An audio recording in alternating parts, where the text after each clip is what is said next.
It's time for Daily Boston News Daily News with Brian and Noah reporting. Good evening. Today's top news stories is that earthquakes and tsunamis are pummeling the coast of Japan, and people are escaping for refuge. Thanks, Noah. That surely is devastating. A few cities, including Iwate, Miyagi, and Fukushima, are greatly affected. The Fukushima nuclear power plant is threatening to melt down. The earthquake was measured as a 9.0 on the Richter scale. This is worse than that of Chile, which was an 8.8. Now to Dan for the daily forecast. I'm here reporting live in Japan, and it's crazy out here. The weather is freezing and it threatens the relief and cleanup efforts provided by organizations in Japan. Snow, freezing winds, and hailstorms threaten the 430,000 survivors who are now homeless, scurrying for shelter. Up to 2,000 shelters are trying to accommodate those who lost their homes during this catastrophe. Temperatures are plummeting down to 23 degrees Fahrenheit or negative 5 degrees Celsius. As you can see, right here is the epicenter of the Thai tsunami, and it was about 50 miles off the coast of Japan. This is Dan from Daily Boston News. Back to you, Noah. Thank you, Dan. And now to Eamon for a comprehensive interview. Good evening. I am Eamon Langlois from DBN Correspondence. I am here with Lydia May and Danny Beckenhuis. They are expert historians on the history of Japanese earthquakes and tsunamis. Danny, what was the earliest earthquake in Japan? The earliest earthquake that Japan encountered was in 684, which was the Haikiwa Nakia. Quite a long time ago. And what was the most recent earthquake in Japan? The latest earthquake that was recorded was yesterday with a magnitude of 5.2. It wasn't as bad as some of the powerful ones that happened in the past, but it still left a little bit of damage. So they're happening daily. And what was the most powerful earthquake in Japan? The largest and most powerful earthquake was the Tokyo earthquake. This happened in 2011 with a 9.0 on the Richter scale. This earthquake killed 29,000 people and left a nuclear reactor damaged. The damage of cars we can see behind us here. And what types of effects do these size earthquakes leave? A lot of damage, from killing people and buildings being swept away from the rivers in the cities. And yeah, that's definitely pretty bad. Are there more earthquakes nowadays versus like in the olden times? Earthquakes happen more nowadays because there's more pressure among the faults and the boundaries. Yeah, that makes sense. And what is your opinion on the strongest earthquake ever in Japan? I think the earthquake in 2011 was the most damaging because there was just buildings being swept away in the rivers, no ease. And and now Lydia is going to talk about tsunamis. So, Lydia, what do you think? What was the earliest earthquake in Japan? The earliest large-scale tsunami was recorded July 13th, 869. And when was the latest tsunami? The latest big tsunami was recorded March 11th, 2011. It left the city 15.2 feet in depth and 30-foot waves. So right after the Tohoku earthquake. And what happens after a tsunami? After a tsunami, there's a lot of death and destruction of property, if any property at all. And what kind of effect do you believe that the destruction of the nuclear reactor caused? And being a historian, did that nuclear reactor being destroyed, did that measure up to the catastrophe at Chernobyl? The destruction of the nuclear reactor did measure up to the catastrophe at Chernobyl. It could cause many health problems in and around Japan. I would have to agree. Thank you both for coming in today, and now we have an interview with two geologists.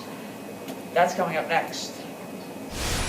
And we are back from commercial. So, right now, I'm going to be interviewing Rachel Conway, the expert geologist on earthquakes and tsunamis in Japan. Rachel? So, it is great to have you here to teach the viewers about earthquakes and tsunamis. First of all, what causes an earthquake? An earthquake is caused by tectonic plates moving against each other. Tectonic plates are pieces of the Earth's crust. And what are these movements called? Most of these different types of movements have tectonic boundary or zone names. One type of boundary is convergent boundary. This is when two plates move toward each other. There can be several variations of convergence, like in the instance of a subduction zone. And what exactly is a subduction zone? A subduction zone will occur when one plate slides under another. Another type of boundary is a transform boundary. The two plates will rub or slide against each other in a transform boundary. Also, there are faults, which are cracks between two plates. All of these motions will result in earthquakes. Sometimes a tsunami results from earthquakes. What do earthquakes trigger? Earthquakes can occasionally trigger a tsunami, which is a giant wave created by pressure being released in the ocean above an earthquake.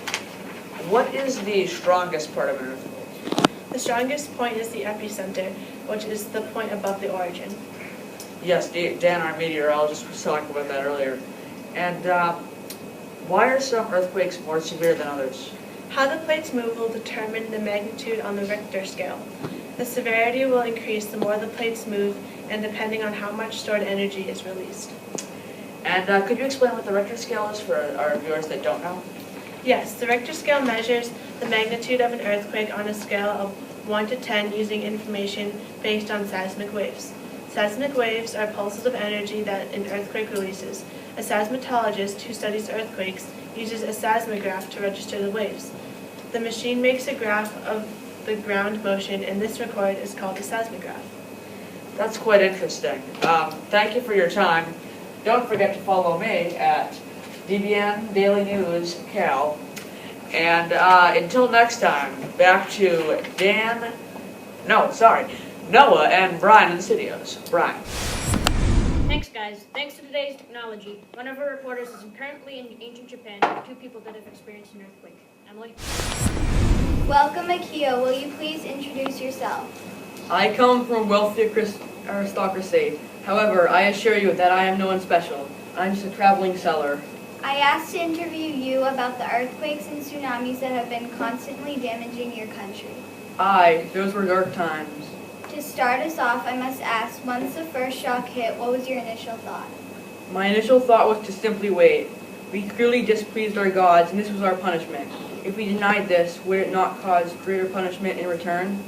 What city or town were you in during the Jogan earthquake? I was in my hometown of Sendai. You see, I am not but a simple merchant. I was selling my wares, fine porcelain from China. When the quake hit, I lost much profit that day. Well, if you have experienced all these earthquakes, why would you still live here? The will of the gods dictate that we remain here. They have chosen this land for us. This is a gift given by them. It would be a symbol of utmost disrespect. Disregard this. This is the punishment. Why wouldn't we want to stay here? Don't these gods seem cruel to you? I don't know much about the gods in worship, sadly. Like I said, I am only a merchant. You should speak to Emperor Yosi of the Yosi dynasty. Okay, thank you for answering my questions.